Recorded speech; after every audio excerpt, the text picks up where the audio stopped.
A very good day to all of you. दोस्तों, आज हम पढ़ेंगे हमारा रीमान इंटीग्रेबल जो हमारे पास बीए बीएससी नेट गेट में इंपॉर्टेंट है। और ये आपका फर्स्ट चैप्टर है बीएससी फाइनल ईयर में, जो आपकी पहली यूनिट बनती है। तो ध्यान से देखिए, आज हम अपने इंपॉर्टेंट कंसेप्ट्स को बेसिक डेफिनेशंस के साथ स्टार्ट करेंगे। तो आज हम पढ़ेंगे partition, norm of partition, refinement, upper sum, lower sum, oscillatory sum क्या होता है, कुछ रिजल्ट्स और न्यूमेरिकल कैसे सोल्व करते हैं थ्योरम्स के साथ। देखिए, सबसे पहले हमारे को रीमान इंटीग्रल दे रखा है। रीमान इंटीग्रल का मतलब क्या है, हमें इंटीग्रेशन की जरूरत क्यों पड़ी? इंटीग्रेशन की जरूरत पड़ी to find out the area under a curve, वहां से हमें इंटीग्रेशन की जरूरत पड़ी। अब देखिए, इन ए क्लोज इंटरवल ये सारी चीज हमारे पास चलेंगी रीमान इंटीग्रेशन में, इन ए क्लोज इंटरवल। तो हमें सबसे पहले क्या करना है, what is the partition of an interval. तो देखिए, आपके पास आई कोई इंटरवल है ए से बी, उसकी पार्टीशन क्या होगी? पार्टीशन का मतलब होता है आपको ए से बी इंटरवल को ब्रेक करना है। इनफाइनाइट कितने भी टाइम्स आप कर सकते हो। तो इस तरह से ब्रेक करना है ऑर्डर्ड सेट के अंदर। ऑर्डर्ड सेट का मतलब क्या होता है आपके पास कि सबसे पहले छोटा, फिर उससे बड़ा, उससे बड़ा, उससे बड़ा, इस तरह चलता जाएगा। तो हमारे पास जो पार्टीशन होगी वो इस तरह से होगी, पी वी का पार्टीशन। पहले पॉइंट को हम मान लेंगे x0, फिर अगला पॉइंट उससे बड़ा x1, ऑर्डर हो गया x2, सो ऑन टू, बीच में कहीं पर आ जाएगा xr-1, xr and so on to, last वाला पॉइंट होता है xn, जिसको हम मान लेते हैं b। तो this is the partition of an interval. उस इंटरवल को हमने n+1 पॉइंट्स यानी कि n इंटरवल्स में ब्रेक कर दिया। तो देखिए, हमारे पास ये किसी की तरह ब्रेक कर सकते हैं हम, एपी हो सकता है, जीपी हो सकता है, एनी आर्बिट्रेरी नंबर हो सकता है। ये हमारे पास होगी पार्टीशन, जहां पर पहला इंटरवल हो गया I1, दूसरा इंटरवल हो गया I2, इस तरह चलते जाएगा। ये इंटरवल हो गया हमारा IR, लास्ट वाला इंटरवल हो जाएगा हमारे पास IN। n इंटरवल्स, सब इंटरवल्स में ये ब्रेक हो गया। अब इसके बाद चलिए, what is norm of partition.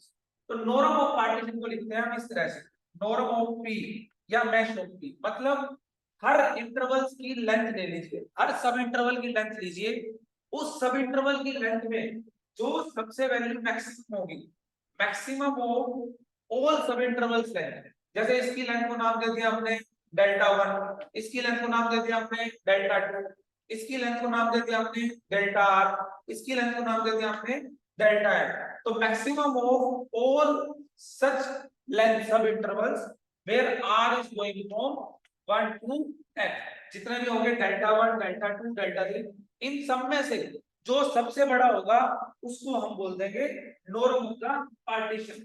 इसके बाद हमारे पास कंसेप्ट आता है व्हाट इज रिफाइनमेंट। तो रिफाइनमेंट ऑफ पार्टीशन क्या होता है?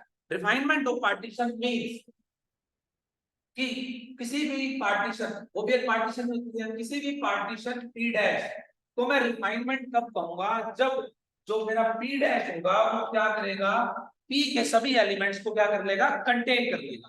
तो P के सभी एलिमेंट्स तो कंटेन होंगे ही होंगे, हो सकता है उससे कुछ एक्स्ट्रा भी हो, चाहे 1 हो, 2 हो, 10 हो, 50 हो। सो P dash is the refinement of P if P dash contains all points जो P के अंदर है and having more than extra. तो लाइक दैट हम क्या मान लेते हैं, जैसे x0 है, x1 है, x2 है, xr-1 है, बीच में मैंने एक पॉइंट ले लिया xr है and so on to xn। अब देखिए, ये एक रिफाइनमेंट होगी, क्यों? क्योंकि इसके अंदर सारे पॉइंट्स आ गए लेकिन एक पॉइंट क्या आ गया, एक्स्ट्रा आ गया। तो this is the refinement of the partitions.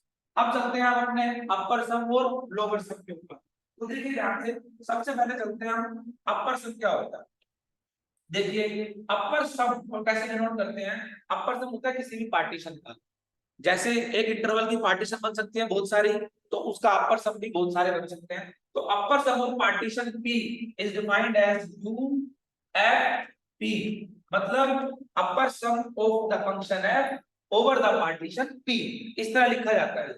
इसका मतलब क्या होता है? देखिए, हमारे पास हर इंटरवल है, सब इंटरवल्स में से हर इंटरवल की सबसे फंक्शन की सबसे बड़ी वैल्यू लीजिए। जैसे मैं डिनोट करता हूं यहां पर कैपिटल एम आर। तो कैपिटल एम आर का मतलब हो जाता है कि फंक्शन की सबसे बड़ी वैल्यू कौन से इंटरवल में, आई आर इंटरवल में। तो सबसे बड़ी वैल्यू को हम क्या बोलते हैं, greatest lower bound. Greatest lower bound होती है हमारे पास फंक्शन की सबसे बड़ी, सॉरी, ग्रेटेस्ट लोअर बाउंड। तो ग्रेटेस्ट लोअर बाउंड क्या होती है हमारे पास, फंक्शन की सबसे छोटी वैल्यू, इसको लिखेंगे हम स्मॉल एम आर से। और फंक्शन की सबसे बड़ी वैल्यू लिखेंगे कैपिटल एम आर, उसको लिखते हैं हम लीस्ट अपर बाउंड से। तो सबसे बड़ी वैल्यू यानी कि सुप्रीमम, और सबसे छोटी वैल्यू मतलब इनफीमम। तो देखिए हमारे पास इनफीमम और सुप्रीमम हमारे पास आ जाता है। तो लिखने का तरीका हमारे पास क्या हो जाता है, मान लो मुझे लिखना है तो M R, capital M R is the least upper bound of f in interval I R. इस इंटरवल में ऐसे क्या बनेगा, इस इंटरवल में बन जाएगा स्मॉल m1 कैपिटल M1। इस इंटरवल में सबसे छोटी वैल्यू सबसे बड़ी वैल्यू, इस इंटरवल की सबसे छोटी वैल्यू सबसे बड़ी वैल्यू, लास्ट इंटरवल की सबसे छोटी वैल्यू और सबसे बड़ी वैल्यू। सबसे छोटी वैल्यू को स्मॉल mr, सबसे बड़ी वैल्यू को कैपिटल mr। अपर सब में क्या करना है, सबसे बड़ी वैल्यू लेनी है m1, पहली वैल्यू लो उसको उसकी लेंथ से मल्टीप्लाई कर, प्लस दूसरी वैल्यू लो उसको उसकी लेंथ से मल्टीप्लाई कर, ऐसे चलता जाएगा। लास्ट में तो उसको उसके लेंथ से मल्टीप्लाई कर दो। अब इसको लिखने का तरीका क्या होता है, summation r is equal to 1 to n capital M r into delta r। This is the definition of upper sums. अब आ जाता है लोअर सम। लोअर सम को कैसे लिखेंगे, किसी पार्टीशन को L F P, मतलब lower sum of the function f over the partition p। ये हमारे पास वैल्यू बन जाएगी। इसमें क्या हो जाएगा, लोअर सम ले लो, कैपिटल M की जगह small m, small m1 delta 1, small m2 length of the interval, चलता जाएगा small mm length of the interval. यानी क्या बन गया ये r is equal to 1 to n small mr into delta, जो हम बार-बार यूज करेंगे। ठीक है, ये हो गया। अब दो चीज होती है हमारे पास, क्या, एक होता है स्मॉल m, एक होता है capital m। This is what these are values. Small m means function की सबसे छोटी वैल्यू पूरे इंटरवल पे, कौन सा इंटरवल पे, a b। अगर मैं यहां पर लिख दूं कैपिटल m हो गया फंक्शन की सबसे बड़ी वैल्यू पूरे इंटरवल पे, तो कैपिटल M हो गया least upper bound of the function on the interval i। r हट जाएगा, हमारे पास i में लिखा जाएगा। इस तरह से हमारे पास लोअर सम अपर सम आ गए। अब एक बच गया क्या, ऑसिलेटरी सम। तो ऑसिलेटरी सम क्या होता है, oscillatory sum is the difference of the upper sum and lower sum. यानी कि UFP को LFP में से ये माइनस कर दो और जो बचेगा वो बचेगा oscillatory sum of the function over the partition P। इस तरह से हम अपनी सभी टर्म्स को डिफाइन कर सकते हैं। पार्टीशन क्या होता है, लोअर पार्टीशन क्या होता है, रिफाइनमेंट क्या हो गया, अपर सम लोअर सम क्या हो गया, ऑसिलेटरी सम क्या हो गया। अब हमारे पास जो वैल्यू बचती है कि अब ये सभी तो सारी क्या होगी हमारे पास, नॉर्मल डेफिनेशन होगी जिनकी हेल्प से हम अपने न्यूमेरिकल्स को सॉल्व कर सकते हैं। इसी में ही एक हमारे पास और बचती है, कौन सी, lower integral and upper integral. वो क्या होता है जो हम यूज करेंगे अपने Riemann integral chapter. Lower integral और दूसरी वैल्यू होती है अपर इंटीग्रल। ये दोनों चीज क्या होता है, लोअर सम से बनता है लोअर इंटीग्रल और अपर सम से बनता है अपर इंटीग्रल। मतलब a से b f dx, लोअर का साइन लगा दोगे तो लोअर बन जाएगा, और a से b अपर का साइन लगा दोगे तो वो अपर इंटीग्रल।